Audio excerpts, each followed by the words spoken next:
Welcome back, ladies and gentlemen, to another edition of Let's Talk Fantasy Football. I'm your host tonight. My name is Nick. Well, always say tonight. It might not be the night. It might be the morning. Could be the afternoon. Maybe it's like the dead part. My name is Nick Walsh. I'm here with my good friend. I'm making the rounds so far. I'm on my third separate co-host after three separate recording sessions. So here we are. I'm here with my good pal Vinny Gonzalez. Vinny, how does it feel to be back in the saddle? It's the dream team, Walsh and Vinny riding again.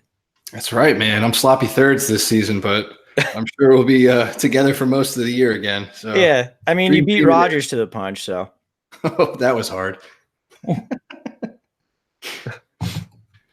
Yeah, how you doing, brother? How's life?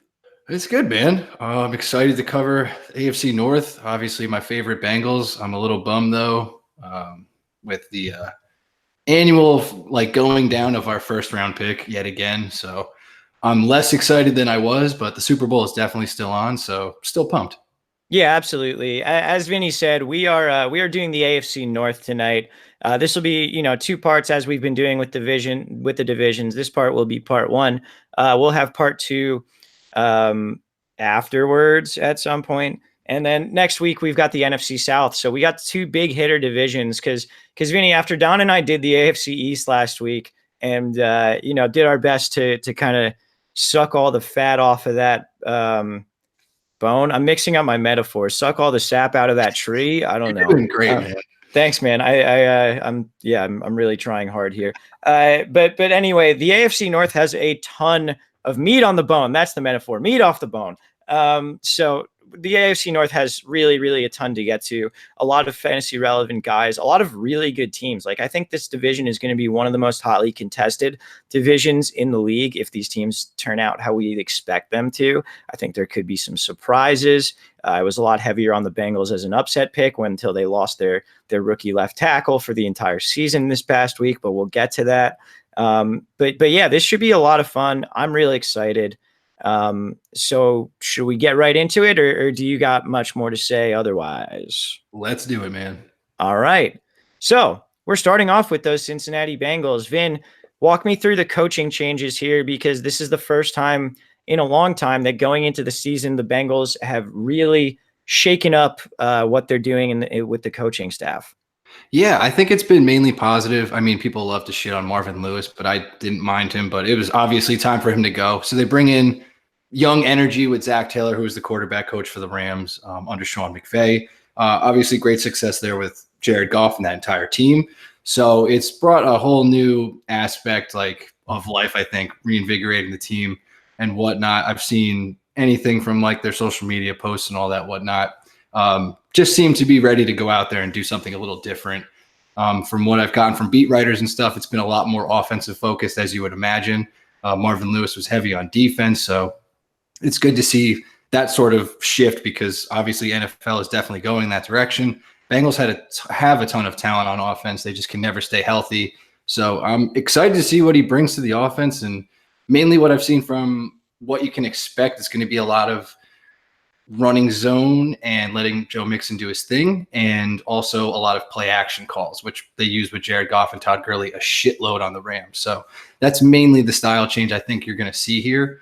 And really, I think that's probably what I've taken from the offseason so far. There's really a lot of unknowns with Zach Taylor as well. So there's reason to be nervous. There's also reason for optimism. So I'm trying to be positive, and we'll see what happens because this division, like you said, is just so many teams have been bringing in new talent like the Browns, and then the Steelers have always been good. Ravens are young and new. So it's definitely going to be hotly contested, as you said. So I'm excited. I'm really pumped to see what the Bengals do without Marvin Lewis for a while because it has been quite some time. Yeah, absolutely. I think you what I wanted to touch on and which you did as well is that I think there's a lot of things up in the air and not in a bad way. It's just that we really don't know who Zach Taylor is as a play caller, as a head coach. He's never been a coordinator, which is kind of been a trend recently. We talked about Brian Flores and Chad O'Shea in Miami last week, but Zach Taylor, like we assume he's going to bring in, some general schemes from the Rams, maybe run a lot of the, the 11 personnel, the 3 wide receiver, 1 running back, 1 tight end type offense that the Rams, run so prevalently. But we really don't know. It's going to be interesting. Brian Callahan is the new offensive coordinator, son of former Raiders head coach and offensive coordinator Bill Callahan. Took him to the Super Bowl against John Gruden, lost really, really badly. Great memories. But yeah, Brian Callahan, he's going to be the offensive coordinator. It's as kind of a theme in this division. The offensive coordinator is not going to be calling plays. It will be Zach Taylor calling the plays, from what it seems like right now. But I'm excited to see what they can do with this offense. You've got Marvin Lewis and his various offensive coordinators over the year. This is probably the most creative, most forward-thinking offensive minds that have been in charge of the Bengals in quite a while. So it should be interesting. Hopefully they can reinvigorate Andy Dalton, who really hasn't had a great year since his 2016 or so campaign. And if they can stay healthy, that'll be great. Speaking of health, we talked about it. First-round left tackle Jonah Williams out of Alabama tore his labrum, just had shoulder surgery, and he's likely to miss the entire season. The Bengals really invested in retooling their offensive line a little bit this year, trying to improve it after they did the same thing last offseason, and it really didn't work out. So with Jonah Williams gone, it seems like they're going to kick Cordy Glenn back out to left tackle. They were going to move him into left guard, and we'll see how kind of the rest of it shakes out. But how do you think this is going to affect them? Like, is this like a nail in the coffin, or is this kind of something that you think will be okay? Because we talk about Zach Taylor and the Rams comparison. The Rams offensive line is fucking great. And the Bengals is not currently. So that how do you think that might affect them a little bit? I think they should pay so much money and just trade anyone they want to get Andrew Whitworth back, because I miss that fucking dude and they need him so badly. So we'll work Andrew that Whitworth currently on the Rams. It's just it's tough. I think it's maybe a little overblown right now, because you can't just say that Jonah Williams is going to come in and be amazing. So it's tough to say like what he could have been, but it's obviously such a bummer that like a first round talent is going down, and you bring Cordy Glenn back out, who wasn't terrific last season. Obviously was great on the Bills, but hasn't really come to form on the Bengals last year. A little banged up. They have fucking Bobby Hart on the right side, which is terrible. And they signed him for this reason, just in case of injury, and it happened so fast that it's terrible. It's going to be something that teams obviously attack throughout the season. And then left guard, you have a huge problem, because I don't know if this is going to ring to anybody, but Clint Bowling is a rumor that he's also done for the season, and that leaves just John Jerry, who is just whatever. And the fact that Clint Bowling going down for the season is a worry is terrible, because he's bad. Right. He's our best option. He's bad, and he's possibly gone. And that's like, you're bummed about it. So obviously not great things starting for the offensive line, which is probably the biggest concern I had for the Bengals, and have had, other than, middle linebacker, for a while now. So it's super concerning. It's going to affect guys like probably mainly Joe Mixon, but we can also get to that in a little bit. Yeah, absolutely. So let's get into these players and where they're going in fantasy. We'll start with Andy Dalton at the quarterback. Andy Dalton is currently undrafted. When Shrek and I did our initial podcast coming back from the off season, I think he was quarterback 24 at this point. So he's like on the cusp of being drafted in 12-team PPR leagues. But at this point, he's not really getting drafted. Do you think he should be drafted? No, I kind of view him just as like that late round grab if you really want to take like flag. I'm sure you might do this in a lot of leagues. Take Andy Dalton after you just like load up on everything else. Maybe fill out your team, and then like as the season gets closer, drop whatever you need, and then take Andy Dalton for like the start of the season. But he's one that I've kind of lost optimism in as far as starting like right away. So I think he'll be a great waiver wire pickup, matchup based play once again. If he starts to put it together like he did in 2015, fucking great. He could be like surprise of the year again. But other than that, I've kind of, brought back my expectations for Dalton. I think he'll just kind of remain sort of where he's been. Yeah, absolutely. I mean, last year he was 21st in among quarterbacks in fantasy points per game. That was with quarterbacks with 4 or more starts. So, not anyone you really need to be playing. Again, it's possible that this new offense reinvigorates him a bit. That's something I think I'm like, I could totally see Dalton being a hot waiver wire pickup after a few weeks if Zach Taylor's offense like really comes in and changes things. But I don't think there's a reason to bet on that. I think my enthusiasm for the Titans with a Matt or sorry, with a Sean McVay disciple as their new offensive mind last year. And that not working at all has instilled a lot of caution in me in terms of just like blindly being like, oh yeah, they coached under Sean McVay. I need all their players. But it is what it is. I think also a note to mention is that per Warren Sharp, who does a ton of spectacular football work, the Bengals have the toughest pass defense schedule in the league this year. So that does not look great for Dalton. Makes you think that maybe he should be, as you said, a matchup based play as the season goes on. Anything else on Dalton, or should we move on to the running backs here? I'm praying for him. Hope he does well. I love Yeah, Dalton. Yeah, me too, man. I'm a huge fan. So at the running back position, obviously we got Joe Mixon. He's going the 11th pick in the first round. That is running back 8. And then on the team as well, we still have Gio Bernard in the last year of his contract. And then they drafted 2 sixth-round rookies, Travion Williams and Rodney Anderson. Both of them are interesting for different reasons, but we'll start with Joe Mixon. Do you think this is a good value for him? Yeah, actually, since we've made our notes in this outline, he's already creeped up to 109. So he's Oh, already wow. like he's establishing himself like as a first rounder, and Uh-huh. I'm not going to do that. I don't think. I was loving the idea of catching him on like the second round, like early second round, middle of the second round, and now I think his value's gone a little bit too high just because of the unknowns. But obviously, Joe Mixon is like fucking great. He can create for himself. He was great last year with a terrible offensive line, a bad offense that didn't have Andy Dalton or AJ Green. Still was leading rusher in the AFC. There's huge upside, but yet I'm still cautious at like the rate he's jumping up into the first round and what you have to sacrifice with more established guys. I think that you can sort of roll with. I think he is kind of the last guy that did well last year. I think out of the like elite running backs, like it's like you obviously start with Saquon, and then I feel like you bracket it off at Joe Mixon, and then you get your Le'Veon Bell, Dalvin Cook, like some of the question marks. So I guess that's how people are viewing it, like one of the last great elite workhorse guys you can grab. I can't really argue that, but there's so many moving pieces that would have to fall into place for him to kind of own up to that draft value. Yeah, I think that's fair. I think he's a pretty safe pick where he is. He was 9th in PPR points per game among running backs last year.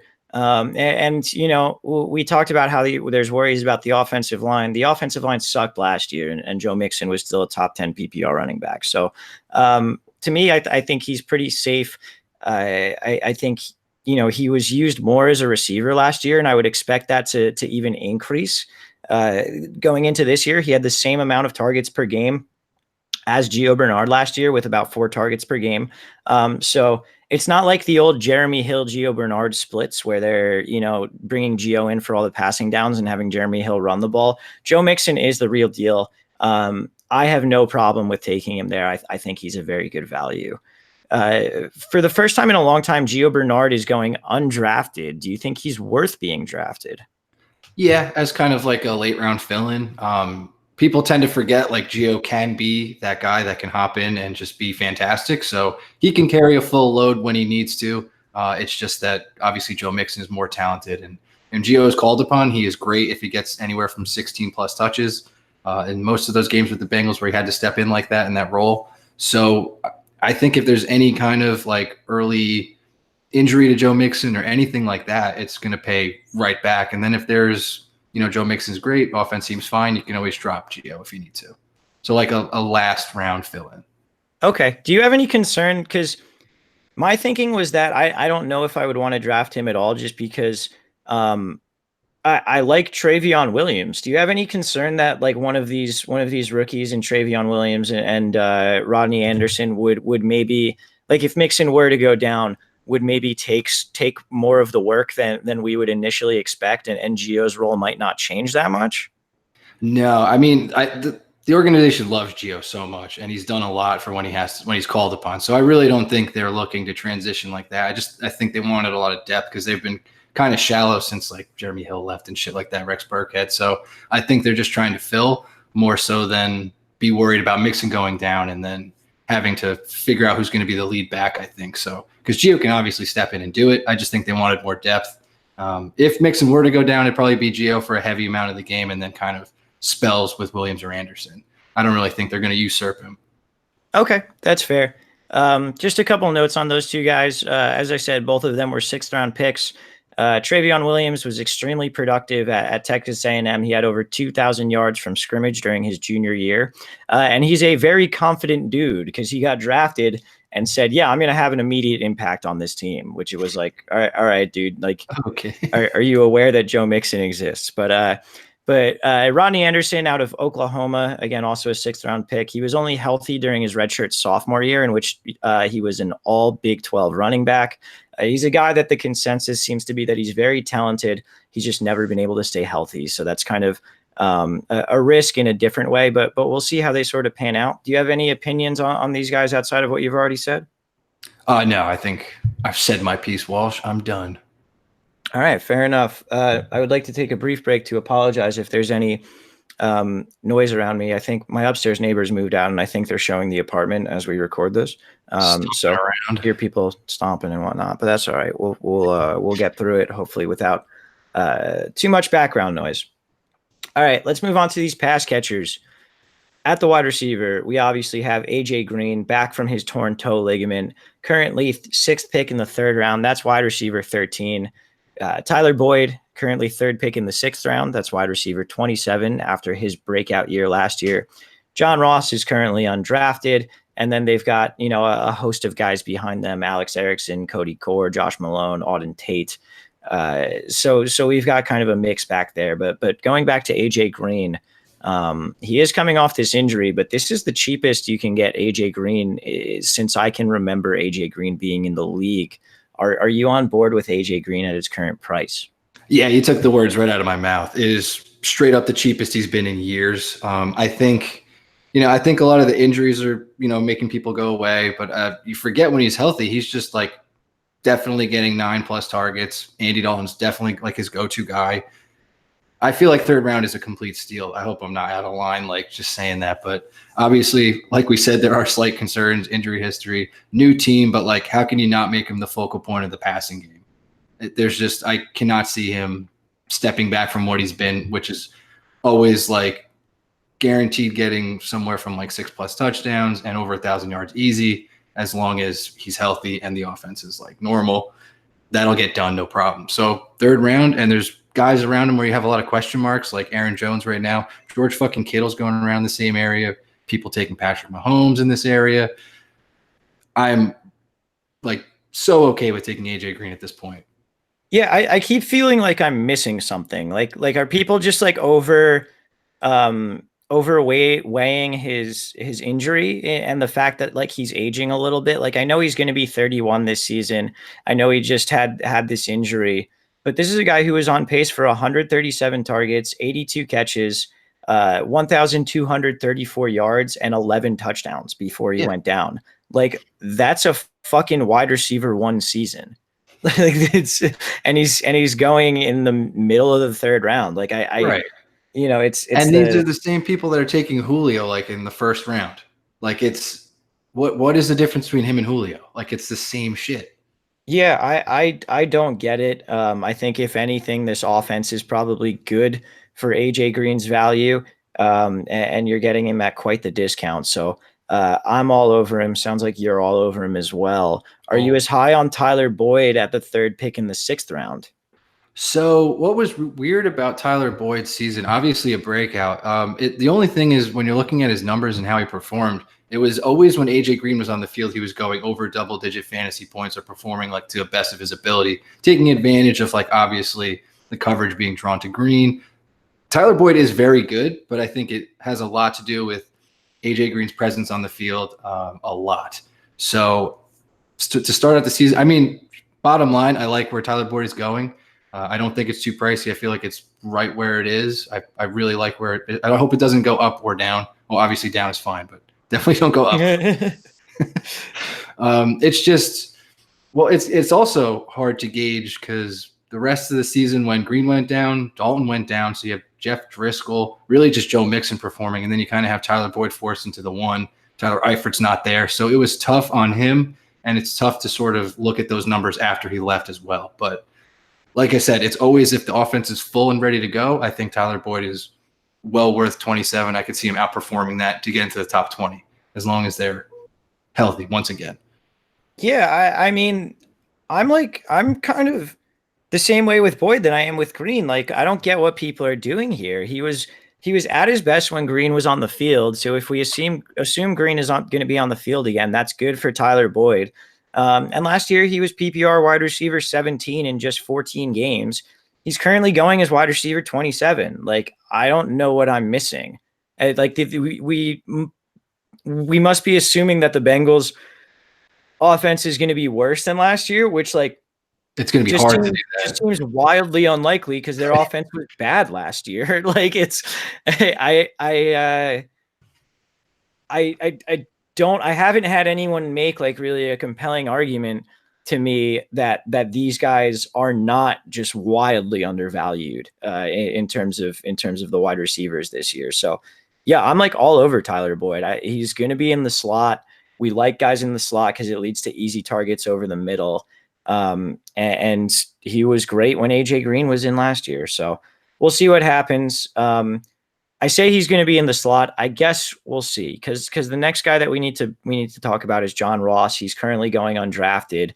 John Ross is 2 years into his career as the 9th overall pick, and so far John Ross has fucking sucked. It's not his fault. It's not barely his on fault. the field, man.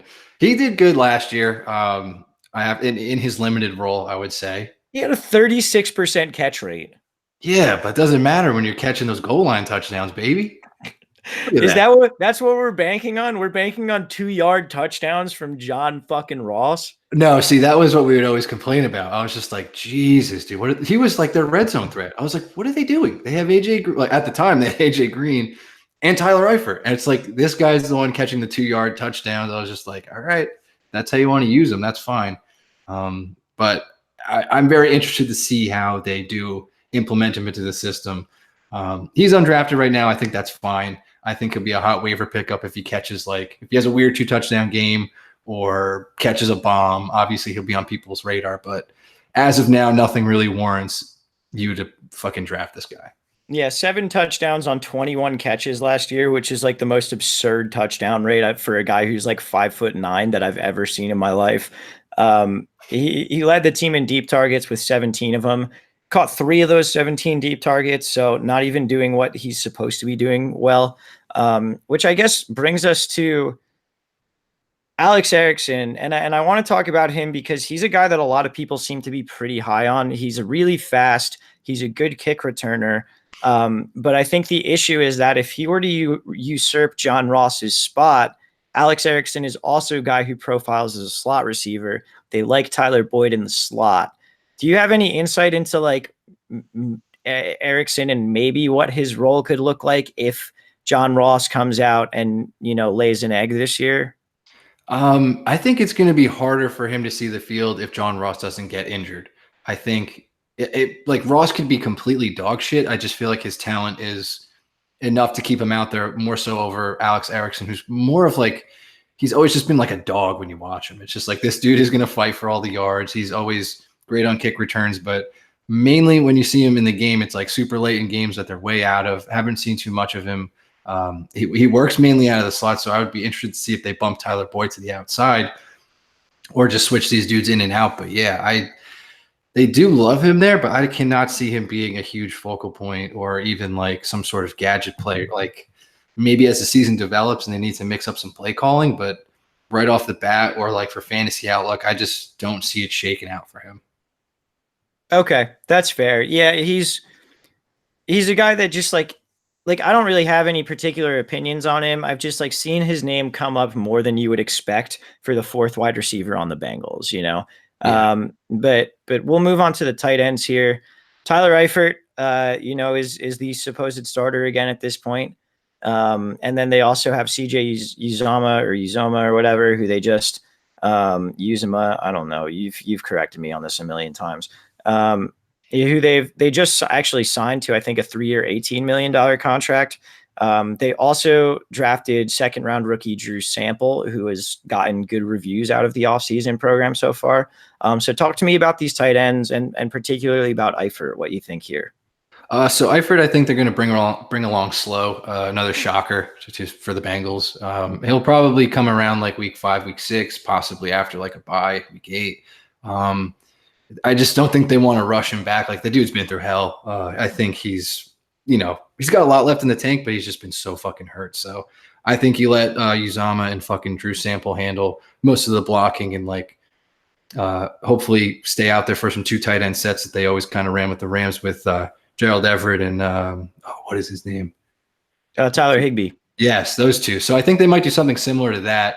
Drew Sample is kind of considered a reach, but he played pretty well at Washington, is considered for this draft one of the safest tight ends you can pick, very well-rounded. So I like the pick. It adds depth to the position, like we lost Tyler Kroft too. So that's why they extended Uzama, gave Tyler Eifert the 1-year extension, I believe, and then they brought in Sample. So I like what they did here. As far as fantasy value, I cannot really, again, justify taking any of these guys, even anybody taking a flyer on Eifert, hoping that he starts or whatever. But that's just kind of how I see those guys right now. Yeah, I'm with you. I think Eifert's been lining up as the move tight end, sort of that Gerald Everett role is what I've heard. So that's good. They'll avoid having him block really, and we'll kind of see what happens from there. From what I've heard, Sample is sort of lining up in that Tyler Higbee role, so they're keeping him in. I think that maximizes Eifert's abilities, or what you want Eifert to do at this point. Like, you never want him to be a guy on field every down at this point in his career. You want to use him to the best of his abilities, which is getting out there and sort of catching some passes and playing that, the first guy who you would really think of that as like the Aaron Hernandez role, in a 2 tight end offense. So I'm with you. I don't think any of them should be drafted, but I think Eifert, if he's going to be out there for, say, 40 to 50% of snaps and they're going to feature him in the offense, he's a guy who should be owned. Yeah, I could see that. If they do play him at all, I think it'd probably start off about 30% snap share and then increase as the season goes on, very slowly, little by little. But those, again, will probably feature red zone looks, 3rd down conversion, stuff like that. So not exactly the greatest stuff for fantasy when you're looking for volume plays, but touchdown upside's probably there, but you just want to see how he performs early on. I'm imagining he'll be on the waiver wire for a lot of people too. Yeah, that would make sense. That would make a lot of sense. So I think that does it just about for the Bengals. Do you have anything else to say here? No, that's really it. I mean, we didn't touch on Ryan Finley. He's going to be the backup quarterback this year from NC State. It's basically Andy Dalton 2.0. So if Andy Dalton goes down with his thumb injury again, that's what we got. Yeah, no more Jeff Driscoll. It seems like the Jeff Driscoll experience is no longer a thing. And I say here. So, all right, I think that'll just about do it for the Bengals. Let's move right on to the Pittsburgh Steelers. So the Steelers, obviously no big changes in coaching staff, but the biggest thing is losing Antonio Brown. Not exactly a clean split, not a clean divorce here. Juju Smith-Schuster is the kid who got blamed, it seems like, in this divorce. But I mean, it's a big thing. Antonio Brown and Ben Roethlisberger's chemistry there together it really can't be overstated. Ben's getting older, that sort of thing. So I'm a little interested to see whether the Steelers offense can continue, the pace that it's been on for what feels like a decade at this point. So I guess let's get right into it. Let's get into it with Roethlisberger. Currently going 12th pick in the 10th round. That's quarterback 15. I'll tell you what, when I was doing research for this about the Steelers, I was amazed when I actually looked up Roethlisberger's stats, because I was ready to come on here and say, I think Roethlisberger might be getting a little bit old. I'm not sure with Brown being gone that like he's still the option that he once was. Do you know he was quarterback 3 in fantasy last year? I was going to say, man, he's been top 5 like more often than not, and it's always the weirdest way he's done it because we talk shit about Roethlisberger constantly every season, and the dude's still top 5. I don't know if there's something wrong with us or we're not paying attention, but he's just. I think it's a little bit inconsistency with like the blow up games, dud games, Roethlisberger on the road, that shit. But if you're finishing quarterback 3 and now you're going 15, you did lose AB, but like this is sort of a fucking steal. Yeah, and we always talk about the inconsistency with him, and in past years, that's been a thing. Like this past year, he threw for 2 touchdowns in 11 of 16 games, and he only dipped below 250 passing yards in 1 game. Like he's been inconsistent in his career. Last year, he was consistent, and he was consistently great as a fantasy option. So which it's weird because like that's not how I remember the season going. Just like out of my head, I looked at all the stats and was just like, "Is this fucking real? Like, did I like go into like the Twilight Zone or something?" But apparently I didn't. I mean, yeah, I you said it. I guess he's a steal. He really is. I just hope. I mean, I think this drop or the reason he's not being drafted. I think he was going like 7th, between 7 and 10. Smooth pour, Walsh. I like that. Thanks, man. Could you hear that on the mic? Yeah, that was nice. Oh, good, wonderful. I'm drinking a big old bottle of white wine for those you can't tell. Big old bottle. But anyway, Roethlisberger was going somewhere between like 7th round, the 10th round last year, and I guess that was a steal at that point too. What the fuck do we know, man? We love to talk shit about Roethlisberger, and it's seemingly for no reason. Yeah, I don't get it. I mean, like, I feel like I'm still not going to go out of my way to target him, but like 10th round is about where I start looking at quarterbacks, and if Roethlisberger's still on the board, I don't think I'm going to hesitate. So the only thing is, I guess we can just jump into like the wide receiver situation as well. Like losing Antonio Brown is obviously a massive piece. I think Roethlisberger is kind of one of those guys that like it's sort of. I don't want to say it doesn't matter because of course it does, but they added some guys like Dante Moncrief. James Washington has another year on him. Do you think he takes like a step forward and starts doling the ball out like more, or do you think it's just going to be like Juju is just like heir apparent, AB, and then the rest of the guys are kind of just fill-ins? Yeah, I'm not sure exactly how this works. You know, we've heard rumors, I guess, or not rumors, but we've heard reports that Dante Moncrief has been the clear number 2 wide receiver this offseason, which intuitively makes sense to me. Like I couldn't believe that Washington was going higher in drafts at this point. But yeah, I mean, I think Juju eats 160 targets, no problem. And then, you know, we see whoever that next fill-in is, maybe get 100, maybe a little bit more than that. I would guess Moncrief would be that guy. I think maybe the biggest benefactors of AB leaving in terms of increased target volume might be Vance McDonald and Jalen Samuels, which is a little weird, but I guess we'll get into those as we go. In terms of the wide receivers, just to since we touched on them, let's go through where they're getting taken. Juju's the 3rd pick in the 2nd round. That's wide receiver 6.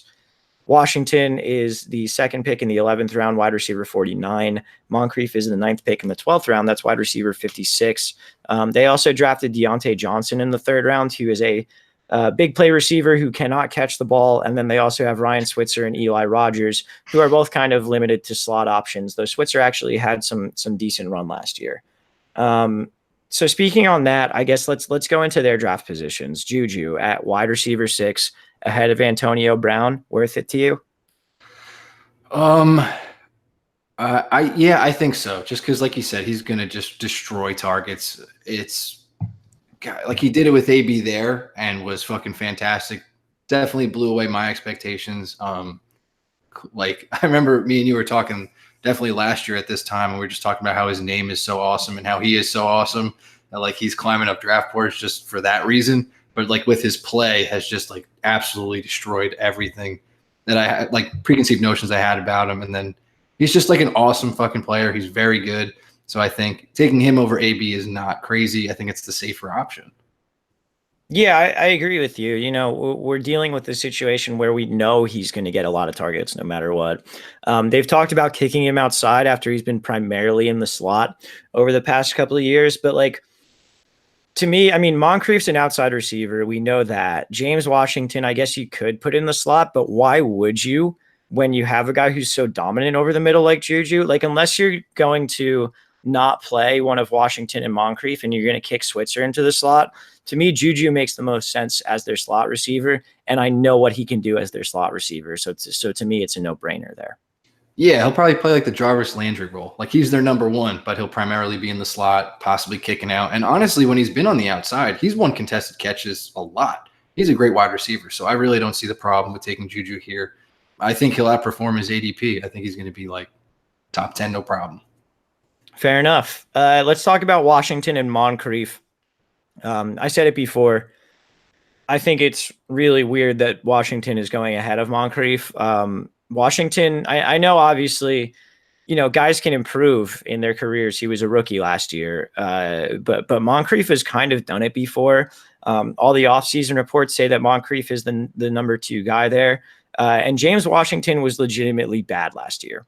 So to me, Moncrief is a screaming value at his position. If you're going to be Ben Roethlisberger's number 2 wide receiver target, like there's value there. And we know Moncrief is a guy who can do it in the red zone as well.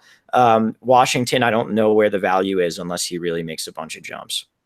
Yeah, I mean, he's only going like a round earlier, and it's like the later 11, 12. So I think that really needs to shake out when people start drafting more or mock drafting more. But I think Moncrief will probably work his way up. He'll probably catch a touchdown in the preseason, fuck us all over, and ruin this value that he has right now. But like you said, man, he's done it before. I think we like Moncrief kind of as a podcast in general. We're relatively pro Moncrief. So it's cool to see him again in like a number 2 position in what we would assume is a pass heavy offense with Roethlisberger, you know? So I like it as a value pick. I don't know. I mean, obviously it's one of those things where you can also cut bait on early in the season. If it's not working out, if they're doing something totally different when they start, get rid of Moncrief. No big deal. Yeah, I think another thing, not that this should be like a huge sway on your decision making or whatever, but we think of Moncrief as sort of like being this vet because he's been on 3 different teams. It feels like he's been around for a long time. Motherfucker's 26 years old. Like he came into the league at 21. He was the youngest wide receiver in that draft class. He's not an old dude. Like this is a guy who can still make leaps in his career.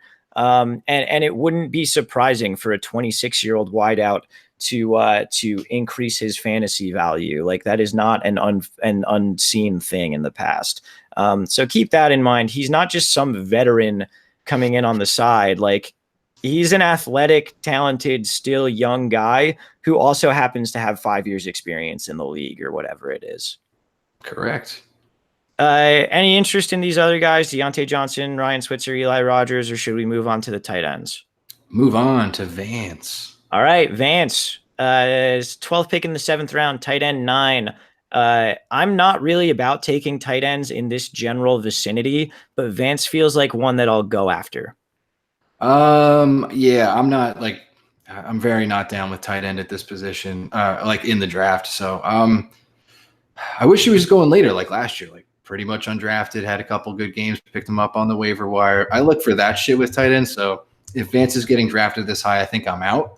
Obviously, with an offense that's missing all of Brown's targets and talent, Vance McDonald could fill that slot easily and was really very solid for a large portion of last season, getting a lot of red zone looks, saw the field a decent amount.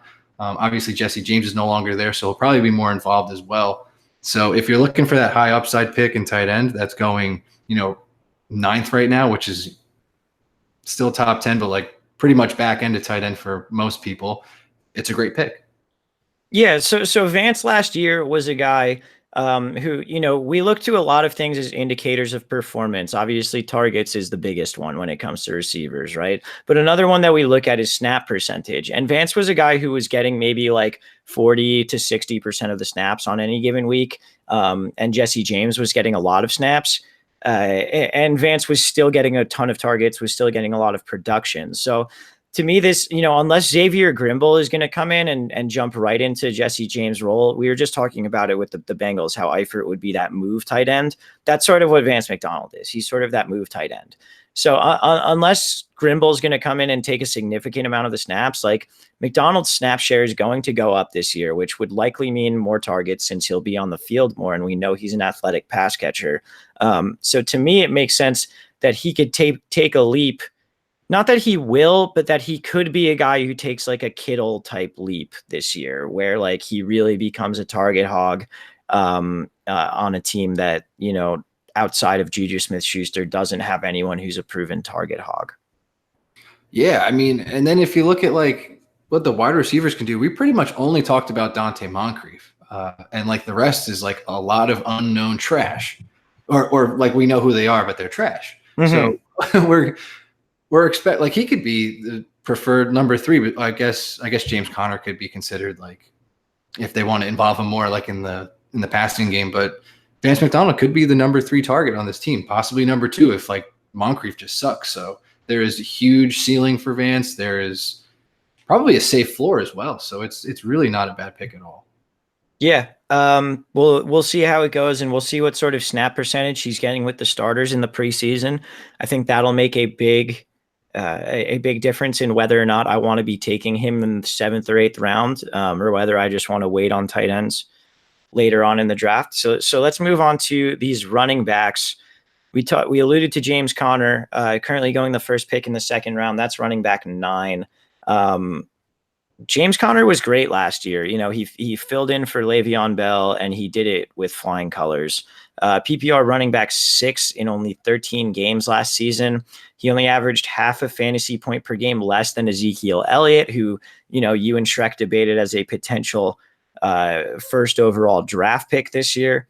There's been some talk of Jalen Samuels and maybe even Benny Snell getting more involved than they have been in past years. When we look at the Steelers, and Don and I talked about this last week, the Steelers running back position has been one guy. That guy's getting almost all the volume, and that's one of the most valuable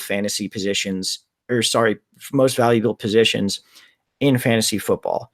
So maybe the Steelers are realizing that that's not necessarily the best way to make guys happy, not necessarily the best way to keep guys healthy.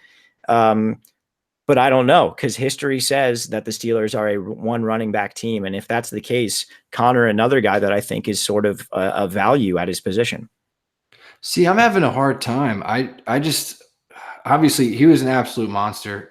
I think like he really did come out of nowhere. Like we did not expect him to have that sort of success, but he really just destroyed the league. I just have a problem with guys that excel like that so quickly, and then we don't really like. I'm having trouble expecting the same output, or you try to look for someone that's going to grow. I don't know if his role, like you said, like you're already worried about Samuels and all that shit. Is his role going to grow? Probably not. Is this going to stay the same? We would hope so, but going this high sort of on the back end of the 1st round, possibly could leap into the 1st depending on people's preference with like the Le'Veon Bell situation, worried about wide receivers at that point. I just really can't find myself taking him around this area. I don't know why. Obviously this could be a great offense that features him, and I just cannot pull the trigger, and I really can't put my finger on it.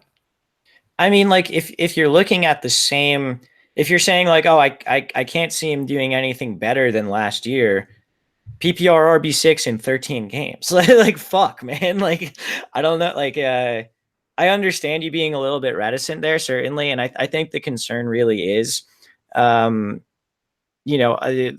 Steelers sort of wising up to what most of the NFL is wised up on, which is that you shouldn't be giving one running back 29 touches a game. But we'll see. I'm going to believe that when I see it, because to me, the second they're down in a game and Mike Tomlin, goes back to what he can trust, James Conner is getting 29 touches a game or whatever it is. I don't know. We'll see how that goes. I'm sure we'll have plenty more discussions as a podcast about James Conner and these running backs in this area, the Joe Mixon, Le'Veon Bell, James Conner sort of area. But let's move on to how would you rank those guys? Those three. Mix and Connor Bell. Okay, see, I think I'd probably do Bell, Mix, and Connor. Okay. That's that's what Don said as well. I think I'm a little out on an island on that one, but I'm okay with that. See, I don't know what it is. The dude was so fucking good. Like you said, RB6. I don't know why I'm so sketched out by it. I mean, he did have he went through a midseason slump, that's for sure. Like there were weeks where James Conner was not really a great running back, but there were some weeks where he was, and it seemed like he did wear down a little bit. So that makes me think the idea of them bringing in the other running backs might be a little bit more viable. But also, he's got another full off season of preparing to be the starting running back, as opposed to last year when he didn't really know if he was going to be, and that was his first time really having to do that sort of thing. So there's a lot up in the air. We'll sort of see what happens. Let's move on to Jalen Samuels, who's currently going 8th pick in the 9th round. That's running back 43. I think he's interesting because I don't think he's just a pure handcuff. He sort of plays like the H-back position, where they might use him a little bit as a tight end. They might split him out wide a little bit. So it's possible that he could be used on the field with James Conner. I think I'm pretty in on Jalen Samuels at that price. Yeah, I mean, he's going around like that ambiguous area where you have like your Jordan Howard, your Tevin Coleman. So if you're going to take a bet that the Steelers are going to be one of the most prolific offenses in the league again, hell yeah, get him involved. Especially if you think that James Conner won't be particularly like the main lead back. That means Samuels is going to get some action. He's going to get a lot of work, probably see a lot of targets. So there are worse things you can do in these later rounds for running back when you're kind of scrounging around in the deep pockets of like RB depth that we kind of got going on. So I don't hate it. I just think it has to fall right for you. And depending on like how you want to shape out your bench in terms of running back depth and what you're looking for. Like maybe if you need, he's actually kind of a well-balanced guy for that. He's got the upside and could possibly have a dude you can throw in your flex every week, depending on how it shakes out with Connor. Yeah, absolutely. We'll just kind of see how the role shakes out. But, we talked about how we're unsure at wide receiver. Samuels could be, an option used to get that production in a different way. The other running back they have on their roster is Benny Snell. He was a 4th-round rookie, was productive and sort of hard-nosed at Kentucky during his college career, but he sort of lacks like the, I guess, elusiveness that you would want. That being said, he had 48 touchdowns in 3 years in college, and that's sort of a rare thing. So do you have any opinions on Benny Snell? No, not really. He might snipe a few touchdowns this year, but that's probably it. All right, cool. You got anything else on the Steelers? I don't think so. I think that's it. All right, cool, man. I think that'll do it then for part 1 of the AFC North. We'll be back with part 2. That's going to be, if you can do math and divisions, that'll be the Ravens and the Browns. I guess math doesn't really factor into that at all. It's more like football knowledge. Yeah, 2 + 2 = 4, baby. That's what we call a touchdown. No. Ravens and Browns, dog. Do I sound enough like John Harbaugh for us to talk about the Ravens? So yeah, guys, that'll do it. Vinny, you got anything to leave the people with before we say goodbye? Nah, man, go Bengals and start looking at ADPs. Not necessarily start mocking, but start looking at ADPs. Yeah, absolutely. Let's go Bengals. I have a soft spot for the Bengals because of you, so I'll agree with you on that one. All right, guys. For Vinny, I am Walsh. We are Let's Talk Fantasy Football. Later podcast. All right. Should we just jump right in, or do you need to do things? I'm gonna grab more White Claws real quick. Tight. Then I'll be right back. Okay. How's your wine doing? It's good. I got the 1.5 liter, so I got plenty of it. Ooh, all right. I'm gonna go see if Corey wants another glass outside. All right, dude. Oh, Lordy.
Wait, one more.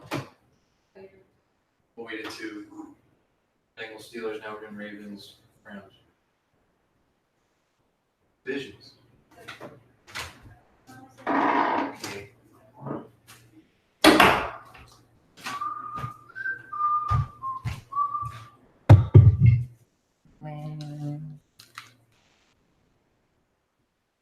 Howdy. Hello. Laura says hello. Hello, Laura. He's watching the Democratic debate. Oh, that sounds good. Bernie and Biden are both in there. Yes, they are. Fuck Biden. Go Bernie. That's what I said. She said Bernie's an asshole. Yeah, but at least he has good ideas. Yeah, I was like, I like him. He wants to erase student debt and says other cool things. That's about it. Yeah. She said there's a gay guy that speaks 6 languages. I'm like, that's neat. Pete Buttigieg. He's a piece of shit. He's a piece of shit, Laura. He's not good. Not good. I'm a socialist too, but What about the lady? Elizabeth Warren? She likes one of the ladies. She seems sassy. I like her. She's number 2 for me after Bernie, but Bernie's far away number 1. Agreed. The gay guy. Yeah. She likes him. He's a neoliberal piece of shit. He's a neoliberal piece of shit. According to Walsh. What's a neoliberal? It's like the Hillary Clinton, like Obama school of like democratic stuff where you love corporations but also say like yay gay people. Oh. Yeah, he sucks. Like, yeah, corporations are good and rich people are good, but also like hooray for diversity, without actually helping poor people or marginalized people. they say like yay businesses and they kind of play both sides and wind up losing both because they're just like yay gay people, yay rich white dudes. For like the vote? Yeah, that's what they want. They like corporations, but they're also just like hooray inclusion and that kind of thing, which you can't actually do. You can't be pro corporation and pro establishment while also being pro marginalized groups of people. Huh?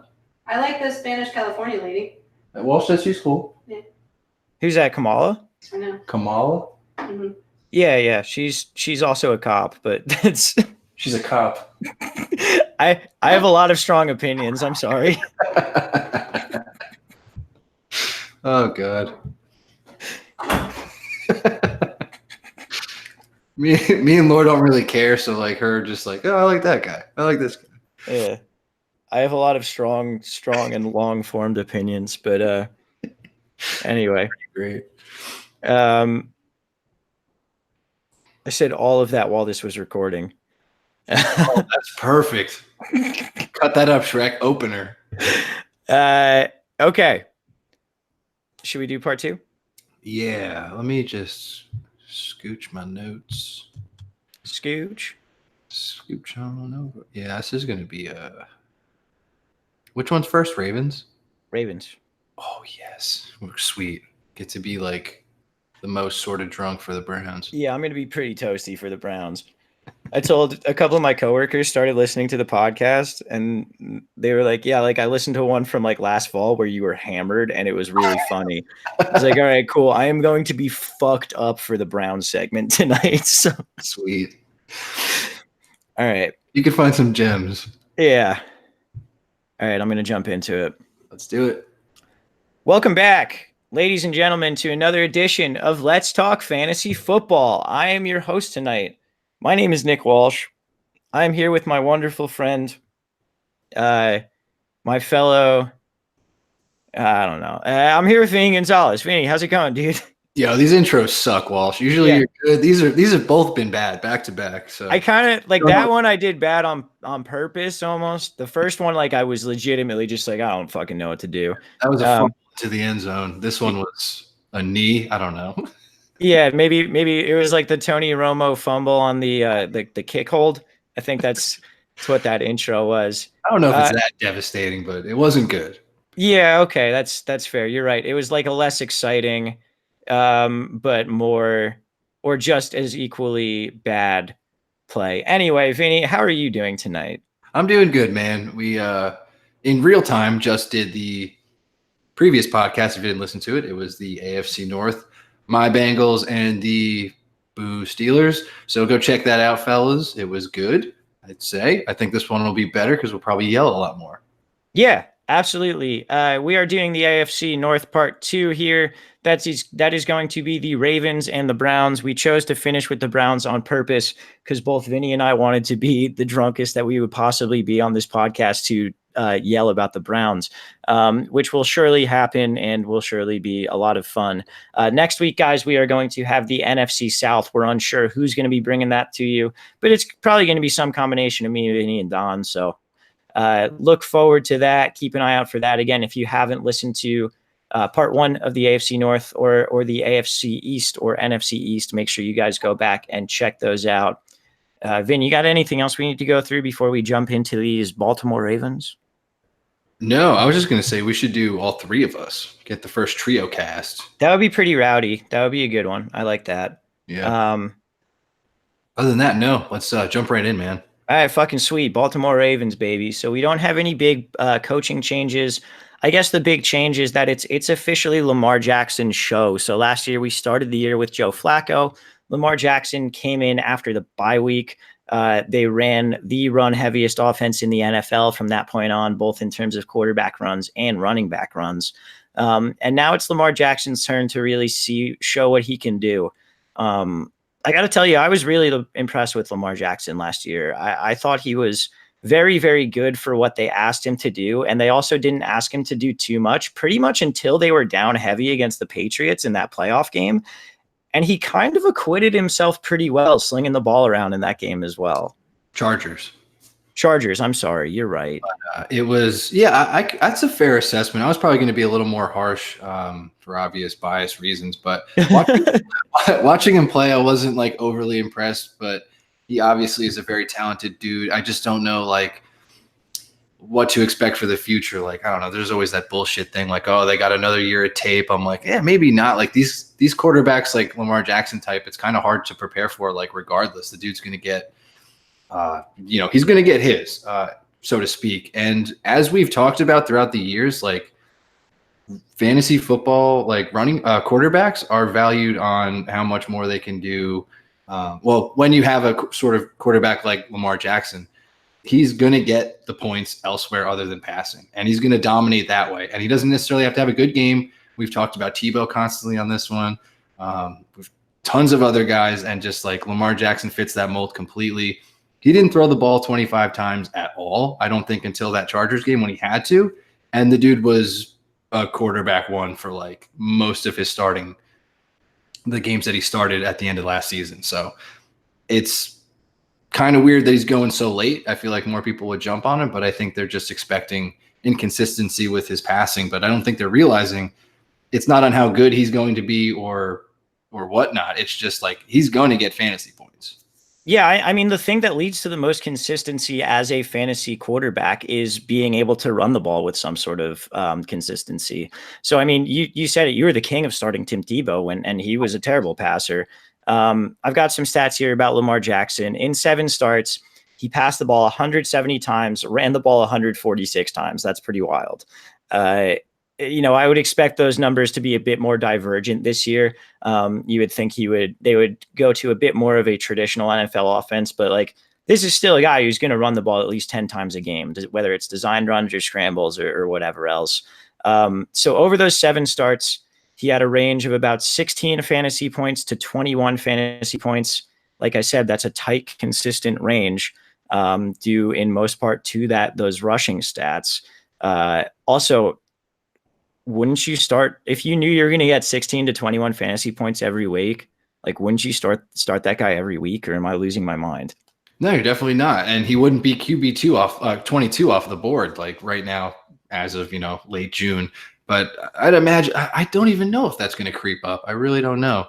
But he is a great late round snag, waiting on quarterback snag, like 100%. So that's what's cool about him. You can grab him late and he can be your starting quarterback, like no question. Doesn't matter the defense they're playing, doesn't matter what's going on. He's going to get his, and he's a great starting quarterback in this league for fantasy purposes, like from here on out, pretty much. Yeah, and I think another thing in his favor is, he's probably not going to run the ball like I said 146 times in 7 starts. That's like over 20 times per game. I don't think he's going to run the ball 20 times per game in 2019. But he has a little bit of room to increase his rushing touchdowns. For a guy who ran the ball so much, he only had 2 touchdowns. For perspective, Josh Allen had 8 rushing touchdowns last year. There's room for that to increase. There's room for his passing efficiency to increase. Lamar Jackson is a guy that I am all over at this point in the draft. Will likely own him everywhere that I possibly can. Yeah. Behind him, there's RG3 and then rookie Trace McSorley. McSorley's a little bit interesting in that it seems like they're going to try and Taysom Hill him, where they that might be something that might take away from Lamar Jackson's rushing touchdown potential that I just talked about. If they do try and make him a Taysom Hill light or whatever they're trying to do, they also put him in a punt returner or some bullshit like that. I don't know. They're trying to do weird stuff there. You're not the Saints. Just fucking get a real kick returner, get a real gadget player. Like, you don't have to do that shit. Yeah, we'll see what happens. Do you have anything else on Jackson or the quarterbacks? No, not really. All right, let's talk about the pass catchers. No wide receivers for the Ravens are getting drafted. They're a very weird team. They feel like very fantasy relevant. And literally 3 players on the team are getting drafted in fantasy drafts. But anyway, we've got Willie Snead. We know Willie Snead is likely going to be in the slot. And then we've got their 2 rookies who we would expect to play outside. That's Marquise Hollywood Brown, the first wide receiver taken in the draft, small speedster out of Oklahoma. Don't entirely understand it because Lamar Jackson was not very accurate down the field this past year, and he feels like sort of a John Brown clone. John Brown fell off the map when Lamar Jackson was the quarterback. The other receiver here was Miles Boykin. He was a third-round wide receiver out of Notre Dame. He's 6'4", 225 pounds, very inconsistent, has some drops, has some weird things going on, but a ton of potential with that frame and with that size and with that speed. Do you have opinions on these wide receivers at all? Do you think any of them should be drafted? It's very tough, and I was going to turn this right back on you, Walsh, because you had you were playing actually Lamar Jackson and John Brown at one point last year, and that shit was tough, and it was really weird because you didn't know what wide receiver was going to eat that week because Lamar Jackson was so inconsistent with no volume really with passing, and I feel like that's kind of why a lot of these guys are undrafted because you don't know where the volume is going to go game to game. I'd like to say Willie Snead, but I just feel like that's because he's over the slot and he'll catch a lot of passes regardless. He's the guaranteed volume play, I think. So I'm more looking to that. But then a lot of these guys can hit home runs, catch like a red zone target or whatnot, boost up their value. But to me, I think it makes sense that none of them are being drafted right now. I think a lot of them will be plays based on hot hand and matchup throughout the season. I don't know if anyone's going to remain consistent, but like I was saying before, I was going to ask you, it was incredibly frustrating to have John Brown. I think you dropped him at one point because he was sort of getting to the point where it's like unplayable because you just couldn't put up with Jackson and the inconsistency. Yeah, I mean, he was great when Flacco was at the helm. And then once Jackson took over, he just fell off a cliff. So, it is what it is there. It makes me very wary of Marquise Brown. But we'll see how it all plays out. I really think the preseason and how these guys are lining up is going to do a lot to tell us what they're going to try and do on offense. The other guys that they do have around here are Michael Floyd, Chris Moore, and Jordan Lasley. Obviously, none of them are being drafted. I wouldn't expect them to really factor in outside of maybe Chris Moore taking Miles Boykin's spot. I don't know. I don't really think there's too much to go for here other than like keep a loose eye on who's getting the snaps and who's getting the targets in preseason. And if one guy comes out hot, like pick him up on the waiver wire. Yeah, exactly. All right, at tight end, we've got Mark Andrews, Hayden Hurst, and Nick Boyle. It's still pretty crowded there, even though Max Williams is gone. Hayden Hurst was the first-round draft pick last year, but Mark Andrews was the rookie who actually made an impact. So Andrews was pretty much Lamar Jackson's favorite receiver. Obviously, he wasn't passing the ball much, but he's currently going as the fifth pick in the 14th round. He's tight end 21. Another guy who produced as a rookie, which is rare. We talked about it with Chris Herndon last week. A lot of really smart people are on Andrews as a sleeper. Are you on Andrews? No, not really. It's just in that same vein of like what we were just talking about. Like I can't rely on any of these guys. Obviously, there could be a matchup play if he's playing like the weakest defense against tight end. Then it kind of perks you up a little bit. Him getting drafted, I don't know, this late, like he's probably going to go undrafted in a ton of leagues. So I feel like he'll be, like I keep saying, a kind of guy that's on the waiver wire, pick him up, tight end roulette, as we say. I really don't see too much upside for him to have consistency like throughout the year. So I really can't see or advise drafting him at this point. Okay, that's fair. I think he's fine as a late round flyer, but I'm not particularly going after him. And I think Hayden Hurst and Nick Boyle are pretty safe to leave there. So let's go to the running backs. They brought in Mark Ingram. He's currently going as the 9th pick in the 4th round. That's RB23. Ravens running backs overall had 352 carries last year. That's quite a lot, but they still do have Gus Edwards, Kenneth Dixon, and their 4th round pick Justin Hill on the roster. I have almost no opinion on Ingram this year. What's your opinion? I just think he's going to be used in like that weird role where the Saints just weren't giving him the ball and you couldn't understand why. Because I bet he has a great year. It's just going to be inconsistent. They're not going to feed him on a consistent basis. I feel like they're going to use all 3, possibly 4 of these guys throughout the games. And it's going to be tough. It's going to be tough to play Ingram week to week because he can get a lot of touchdowns in a short amount of games. And then all of a sudden he doesn't score at all, doesn't get a lot of opportunity. It's going to be hard for Mark Ingram to go over, I think, 16 touches in a game, which is weird to say. I just think they want to keep – because they're going to run the ball a shit ton. They're going to use Ingram. They're going to use Edwards. They're going to use Dixon. They love Dixon. They haven't been able to use him fully for an entire year, but that guy is probably the biggest problem, I think, because Gus Edwards got hot late last year, came out of nowhere, but they've always had Dixon. They've always tried to implement him, so I think he's actually going to be the surprise to be kind of complimentary to Mark Ingram. But it's tough because there's so much value in a team that's going to run the ball so much and try to keep it, a slow paced game with, Jackson leading the team. It's just going to be hard to play Mark Ingram. And if you're taking him in the late fourth round, that's tough. You're sacrificing a lot for a guy that might not necessarily, build up to that draft pick. Yeah. And I mean, going in that range, like you have Kenyon Drake, Sony Michel, Chris Carson, James White, all going directly after him. I don't know about Carson, but I think I'd rather have the rest of those guys than Mark Ingram. So I don't think I'm going to be ending up with Ingram on a lot of teams just because I think there's a lot of uncertainty in this situation. And I mean, there's uncertainty in all these guys' situations. There's a reason they're late fourth, early fifth round draft picks. But to me, Ingram poses like a weird question. And, we've seen him be productive on partial work in the past, but we know those ups and downs for him as well. So it's a difficult decision. None of the other guys are being drafted. Do you think there's an argument for any of them to be drafted? You said you like Dixon a bit. Yeah, not in like a way where I would say he's going to draw any value. I just think he's going to be a thorn in Ingram's side, more so like that. Okay, that makes sense. Yeah, I wasn't saying like, oh, he'll usurp like the role. It's just weird how much they involve him when he is active because he's been suspended, hurt, whatnot.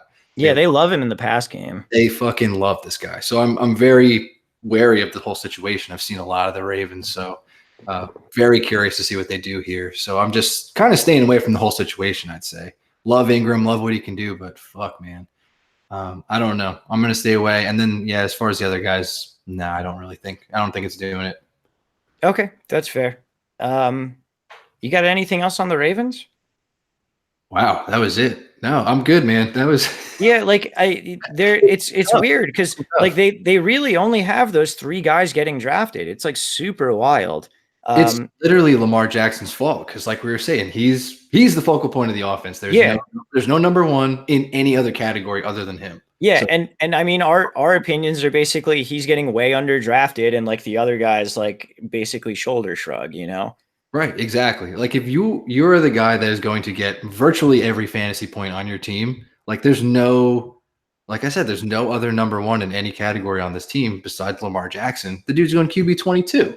Yeah, and they have to be projected because like they're a team that, I mean, obviously this division is going to beat up on each other, but like you could see them making the playoffs no problem. Yet they only have three people who would be taken in a fantasy football draft. That's just so bizarre. It really goes to show just one, that their defense, should be pretty good, and two, that they've just got such a different offense compared to everyone else. Yeah, this is going to be it's just going to be odd. Like it's going to be the Jackson show. Obviously, you could sneak away with some Ingram plays, but I feel like he's more of a flex, and I just feel like more of the days of running back flex are like you're limiting your upside on your team if you're putting like a running back who's probably not going to catch passes in your flex. And that's kind of how I view him. So it's really Ingram could possibly be an RB3. So, and same for the other guys. It's going to be like their ceilings don't seem particularly high. Like they're not going to get massive volume. If they catch 2 touchdowns, it'd probably be a miracle. Yeah, exactly. I think it might be a frustrating fantasy team from a fantasy perspective, but we'll see how it goes. Draft Lamar Jackson late. You'll be happy with it. Correct. Let's move on to those Cleveland Browns. I said on our comeback podcast, I thought they might be a Super Bowl contender. I have not changed my mind. The big picture changes here. Freddie Kitchens is the head coach. He was the interim head coach after Hugh was sent to wherever he belongs in the middle of last season. I'm sorry? Greg Williams was. Greg Williams was the D coordinator, right? He was the head coach, or am I losing my mind? He took up his interim, I believe, right? Oh, did he? Yeah, then he got fired. That was a surprise because Freddie Kitchens came out of nowhere, and there's a head coach. I'm sorry. Okay, cool. So Freddie Kitchens is currently the head coach. For some background on him, he coached under Bruce Arians with the Cardinals for most of his career, and he's going to be the play caller. The big hire that they made was Todd Monken is the offensive coordinator. Todd Monken is a name who, among people whose football opinions I trust a lot, is very well respected. He was Tampa Bay's offensive coordinator last year. He led Tampa Bay to 5,400 yards passing and 36 touchdowns with a combination of Jameis Winston and Ryan Fitzpatrick, sometimes going back and forth between the two of them in singular games, which seems like a miracle. Todd Monken is very smart. It seems like Freddie Kitchens is very smart. I'm very excited for this offense this year. So we'll start with their quarterback, second-year quarterback Baker Mayfield, going as the 3rd pick in the 6th round. That's quarterback 5.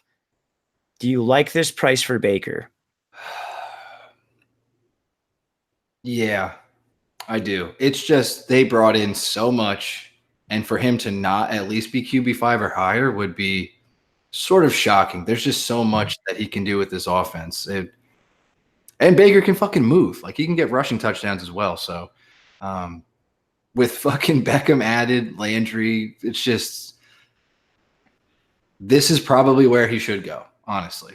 And we always preach wait on quarterback, but a dude with this kind of upside was probably going to go here, QB5, in leagues that do draft quarterback normally, as opposed to us being the outliers. Like, probably sort of a steal going after like the other guys.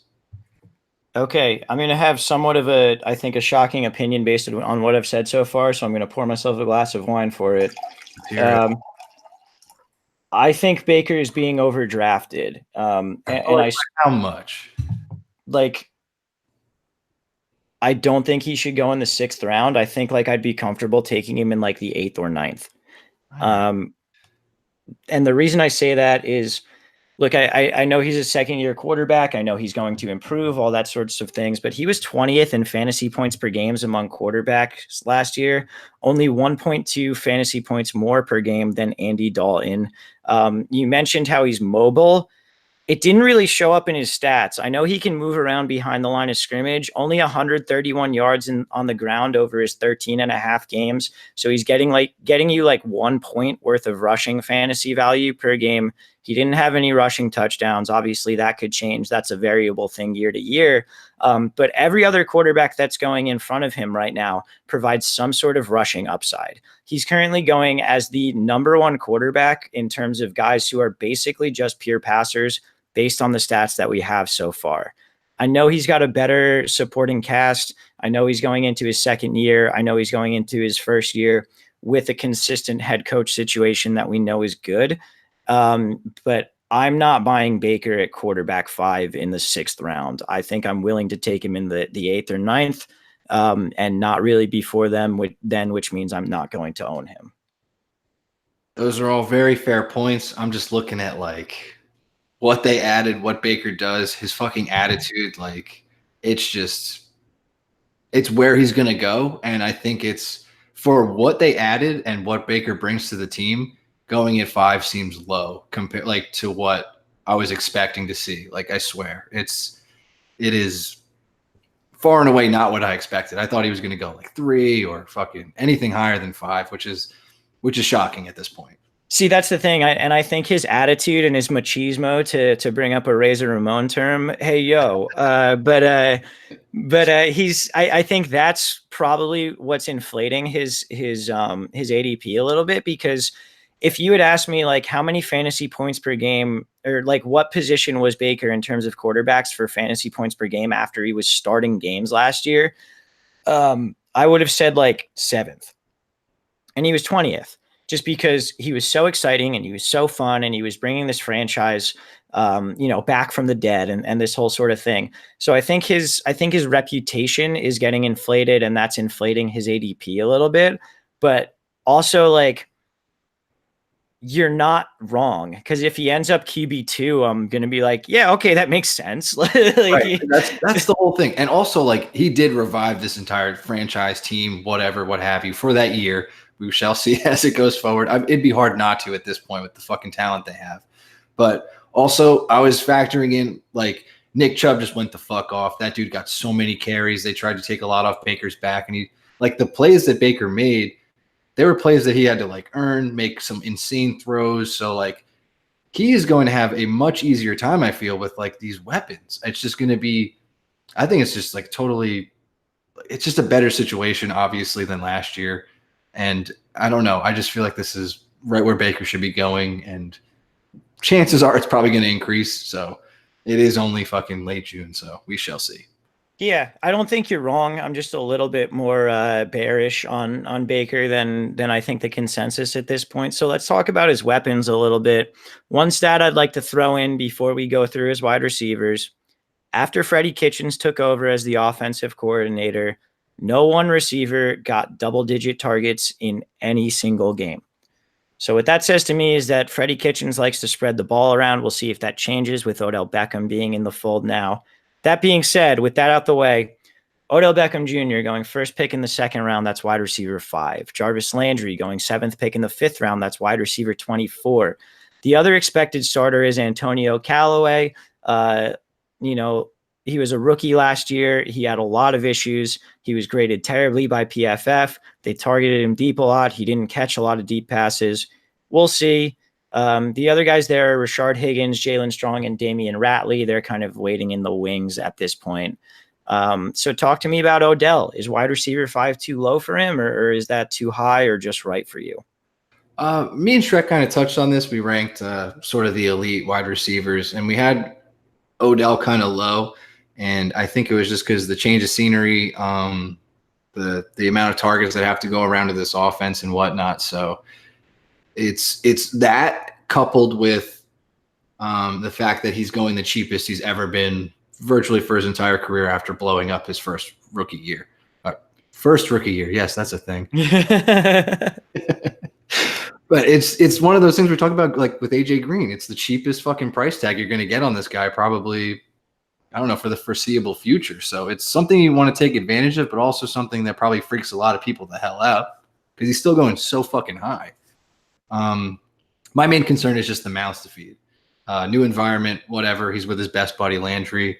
Baker's obviously an upgrade from Eli, so quarterback play should improve. It's just, can you feed Beckham, Landry, this whole team and keep everybody happy and whatnot, still win games? Odell seems like a risk, but like the talent is there. I just don't know if I want to be involved for that ride. I think there are guys like would you take Juju or Beckham if you're early, like if you're doing the wraparound, like you got the 12th pick of your draft? That's a great question. And I think I'd take Juju just because I think he's likely going to end up with more targets. I think I agree with you too. It seems safer and the volume is safer. That being said, I mean, like Beckham's a transcendent talent with the best quarterback that he's ever played with. And like we've seen him put up like wide receiver 3 seasons with Eli Manning. Like what the fuck is he going to do with Baker Mayfield, you know? So it becomes a very, very difficult question that I don't necessarily have the right answer to. I think the range of outcomes on Beckham is significantly wider, and I think Juju's is narrower. And as you know, Don and this podcast in general loves consistency. I think Juju would be the call there, but it's tough, man. It's not an easy call by any means. And I don't think you're wrong for taking Odell this high. I don't think you're wrong for taking him as like wide receiver 3. Yeah. Well, the correct answer was both, Walsh. If you're at 12, you can take both of them because you have the turn as well. So you failed that question. Well, I guess you're right. No, thank you for answering. That was fucking tough. I was just staring at their names. I'm like, I don't know what the fuck I would do. Probably, that would be, dude. If I'm sitting there at the 12th pick and I swing Juju and Odell, I'm just like, oh yeah, baby. Like I am fucking like jerking it at that point. And then your first running back is like Aaron Jones, and you're just in for the ride. It's like, oh yeah, I'm back on the ride of like Aaron Jones, James White, and like us. Just hey, man, you pulled it off. I think 2 years in a row. So I'm drafting a lot of Jalen Samuels from that point. Who am I to say anything? But yeah, it's tough where he's going. It's such a man, like you said, transcendent talent, but fucking just this offense is gonna be fucking goddamn, dude. So many mouths to feed. Yeah, and talkers.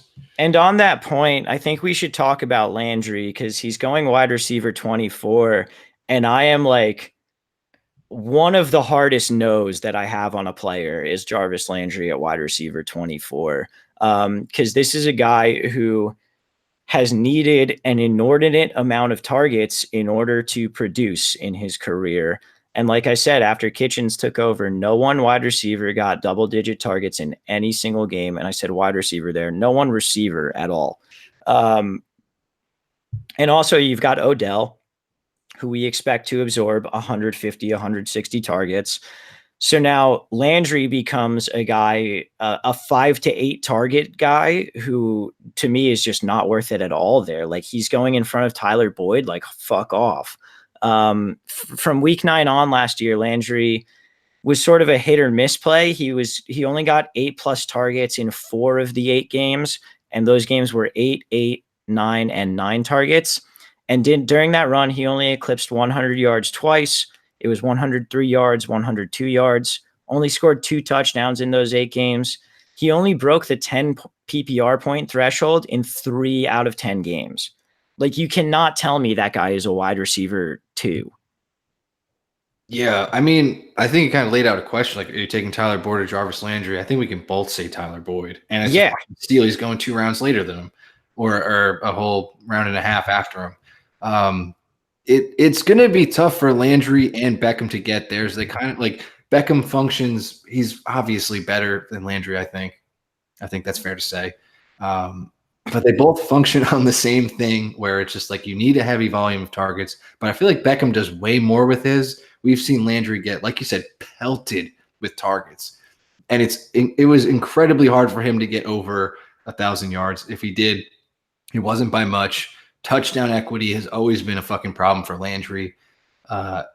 His season last year, obviously, he had something to prove. Went to the Browns, took a bet like on himself and Baker to prove something, and did okay, honestly, with what was going on there. It was the first half of the season, though. Yeah, but it was part of like the revival of the team. They got shit going. Like, it's fine. He also had like some injury snags. That's another thing with Landry too. So it's basically I'm arguing against myself for some reason. I'm agreeing with you. I'm having a hard time. The Browns confuse me so much. I can't justify that price even like a little bit. I don't think it's worth that's it. basically what I'm saying. It is fucking tough to swallow this pill and just take him around like fucking. You expect him to be a top 25 receiver? Like I don't think so. Probably, somewhere beyond 30. I don't think he's going to reach that. It's so many and then we have a lot to talk about. I think with this offense as well, I think it's going to be hard to predict outside of Odell. I think receiver wise, it's going to be very hard to predict week to week. So they're all going to be great tournament options in daily fantasy, but like they're going to be frustrating to play on your season long team because David Njoku is going to get 7 targets and 1 touchdown one week, and he's going to get 0 targets the next week. Jarvis Landry is going to get 11 targets and then have 2 the next week. Antonio Callaway, the guy I want to move on to here, he's going to get 3 targets that are, all going to be 50 yards down the field, and he's going to catch none of them. And then the next week he'll catch 2 of them. I'm going to play him way too much in daily fantasy this year. It's going to be terrible. He's going to be so cheap. I'm going to lose a bunch of money for the second year in a row and Antonio Callaway, and there's nothing you can do to stop me. Well, there is. I could stop you by winning the money because we're the same fucking group we do. It's true. Me playing Seth Roberts, baby. You playing Callaway and just us probably getting beat up by Shrek, honestly. He fucking hustles us every season. Yeah. We'll see what happens. But Callaway is supposed to be the 3rd receiver in this offense. He was very bad his rookie year, but he sort of had some injury issues. I expect him to kind of take a step and be a guy who can maybe at least, pull the top off the defense or draw coverage for guys like Landry and Beckham to do the work underneath. Yeah, you'd think that, but no. It's just that's it. I'm staying away. I'm not drafting him. I'm not playing him in daily. I'm not drafting him. I'm just going to play him in daily. That's fine. That's your problem. I don't. Yeah, it is my problem, bitch. I'm out on that. All right. So with that being said, we should note the other wide receivers are Rashad Higgins, Jalen Strong, Damian Ratley. I think I said that before. You did. The wine is hitting me a little decent now. David Njoku at tight end. He's currently going the 6th tight end in the 8th round. That is tight end 10 overall. To me, Njoku is a hard stay away because I mentioned it before. The raw numbers were fine last year, but he was very difficult to predict on a week-to-week basis. I don't want to be in the game of predicting when my mid-round tight ends are going to work out for me. Yeah, I would much prefer like anything else. Like I'll take a 0. I just don't want to have the mental headache of one. We always talk about this. You draft somebody, you have like this weird mental connection with them. You want to keep playing them. You want them to like reach their potential, and it just doesn't happen. I feel like that's Njoku here. I think a lot of people are getting carried away with last year. The problem with last year, we said there were a lot of mouths to feed last year. There's an insane amount of mouths to feed this year. He's not going to take advantage of anything either because Odell and Landry are going to feast over the middle. Njoku's just going to basically be boiled down to a red zone target kind of guy. You don't want to live on that if you're drafting him like that high, that involved. Just take a fucking late round flyer, tight end, deal with it, stream tight end, no big deal. Don't deal with this headache. You know who's currently the same exact ADP as David Njoku and that I will be taking 1,000 times out of 1,000 over David Njoku? Kyler Murray. Yeah, that's fine. That is totally fine, Walsh. That is, yeah, why not? I feel like he's going to go up, though. I feel like we addressed that. Yeah, absolutely. But at this point, that's the case. Right. I think the thing with Njoku is don't get sucked into like the average production numbers because fuck was he hard to deal with last year, and I don't see that changing. I think that does the pass catch. Well, the other tight end is Seth DeValve. Do we need to talk about Seth DeValve? Nope. All right, let's get to running backs and my main man, Nick Chubb. Ninth pick in the 2nd round, RB13. If he stays at that price, I will have so much Nick Chubb. PFF's first number 1 graded running back last year, averaged over 5 yards per carry. He wasn't great in the pass game, but he had 3 or more targets in 7 out of his 10 games as their lead back.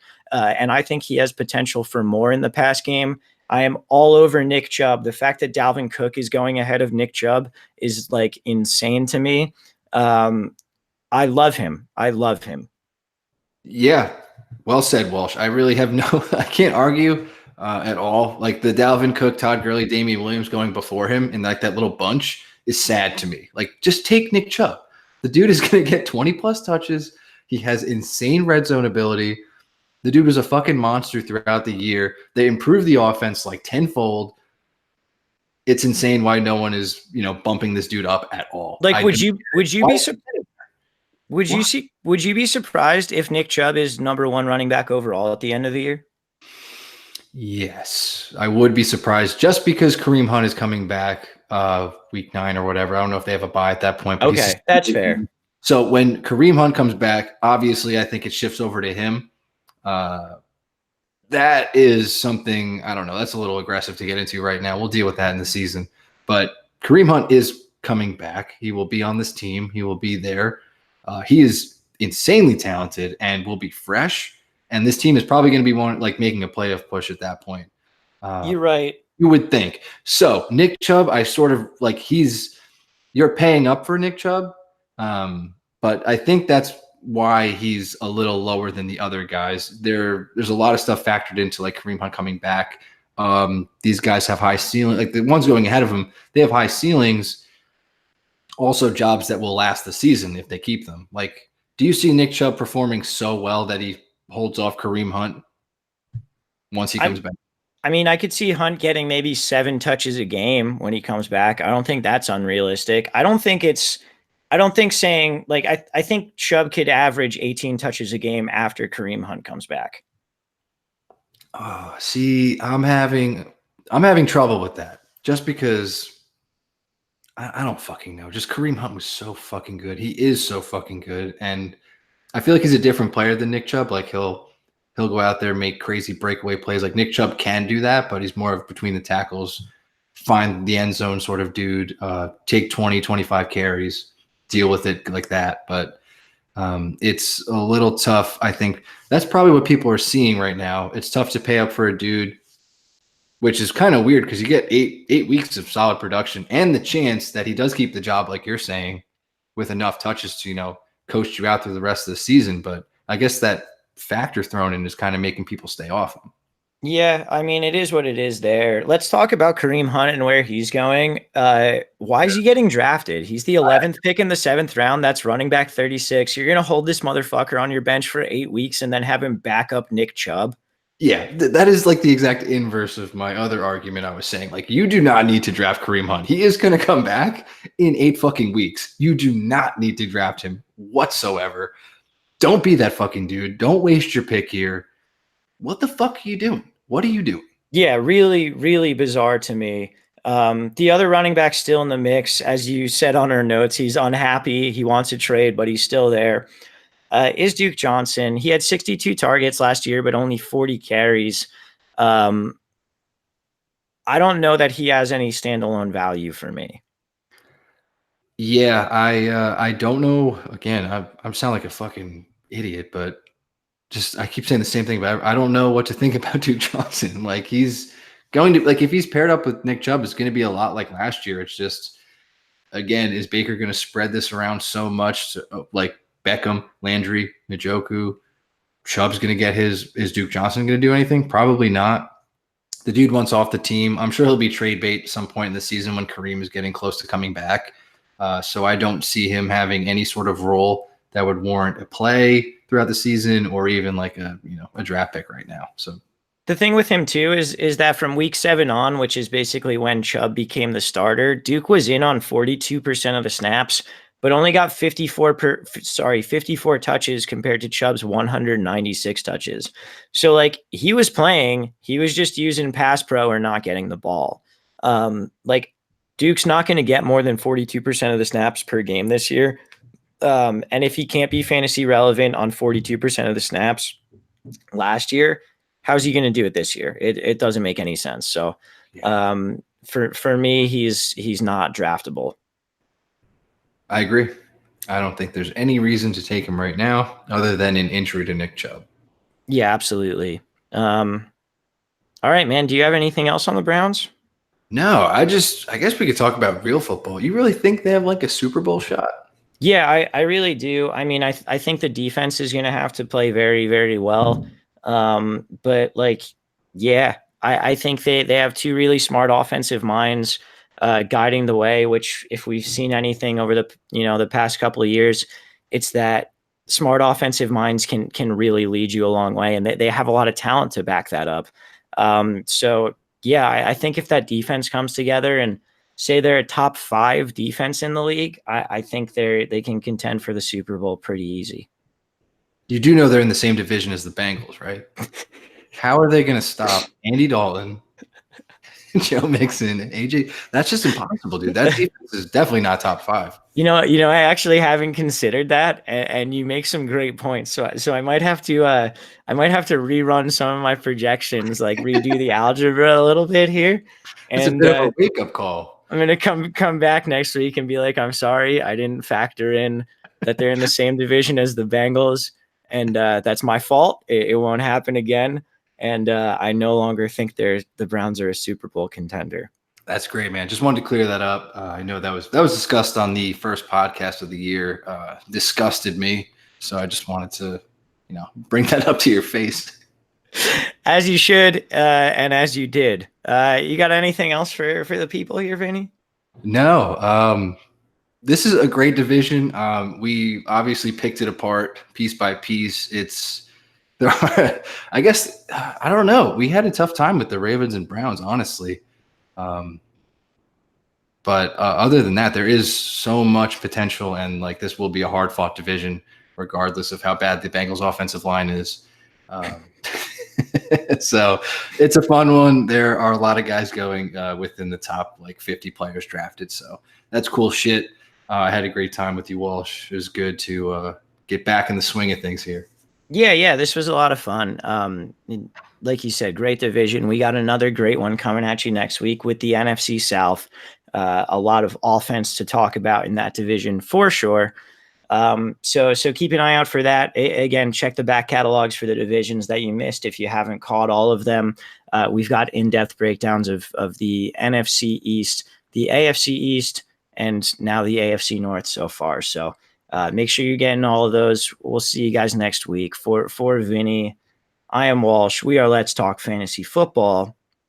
Later, podcast.